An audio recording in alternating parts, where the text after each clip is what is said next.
Сәлем, каналға қош келдіңіздер. Бұл видеода қыз құмар, яғни бабник жігіттер жайлы драма және фильмдер тізімімен таныстыратын боламын.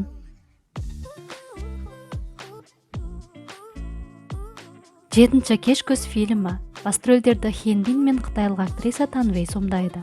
Бұл мұңды мелодрама 7 жылға сотталып, анасының жерлеуіне 3 күнге босатылған Анна мен қыз құмар жігіт Хун жайлы. Хун өзіне сенімді, әрі тұрмыстағы әйелдің күйеуінен қашып келе жатқан жігіт. Күзді күні автобуста кездескен олар бір-біріне ғашық болады. 6-шы қауіпті байланыстар дорамасы. Басты рөлдерді Уду Хван мен Джой сомдайды. Бұл драма адамның сезімі мен қауіпті ойынға қатысатын бай адамдар туралы. Квон Сион елдегі ең ірі конгломераттың мұрагері, әрі қыз құмар жігіт. Ол Тэхиді өзіне ғашық қылу үшін бәске түседі. Ал Юн Тэхи ақкөңіл, бірақ сезімге бой алдыра бермейтін қыз. 5-ші миллиондаған жұлдыз аспаннан құлайды дорамасы. Басты рөлдерді Со Ин Гук пен Чон Со Мин сомдайды. Ю Джин Кан жас кезінде әке-шешесінен айырылған қыз. Ағасының қамқорлығында өскен Джин Кан қыз құмар Ким Мионды кездестіреді. Мионның бұрындары жүрген қызы өз-өзіне қосылғандықтан Джин Канның ағасы одан күдіктенеді.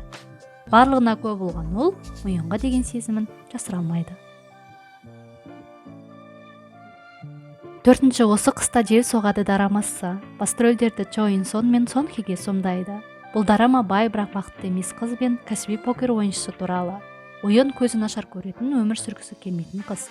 Ал осы алаяқтықпен айналысатын, өзіне сенімді қыз құмар жігіт.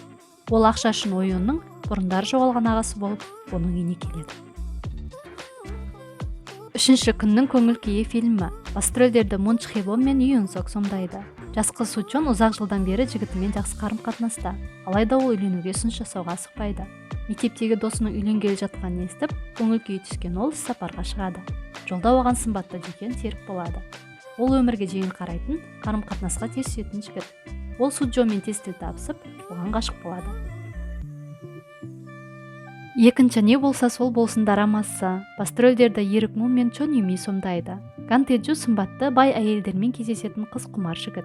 Ал керісінше Ханын Со ұялшақ, әлі романтикалық қарым-қатынаста болмаған қыз. Бірінші кездесуден бір-бірін ұнатпаған олар ғашық болып қалғандарын байқамай қалады. 1-ші мен білемін бірақ дорамасы. Басты рөлдерді Сон Кан мен Хан Сухи сомдайды. Пак Джион барлығымен жақсы араласатын, махаббатқа сенбейтін қыз құмар жігіт. Ол өзінің шынайы эмоциясын көрсете бермейді. Юн Наби бірінші махаббатынан көңілі қалған, сезімге бой алдырғысы келмейтін қыз. Пак Джионды кездестірген Наби қайтадан ғашық болады. Видеоның соңына дейін көргендеріңізге рахмет. Каналға жазылып, пікір қалдыруды ұмытпаңыздар.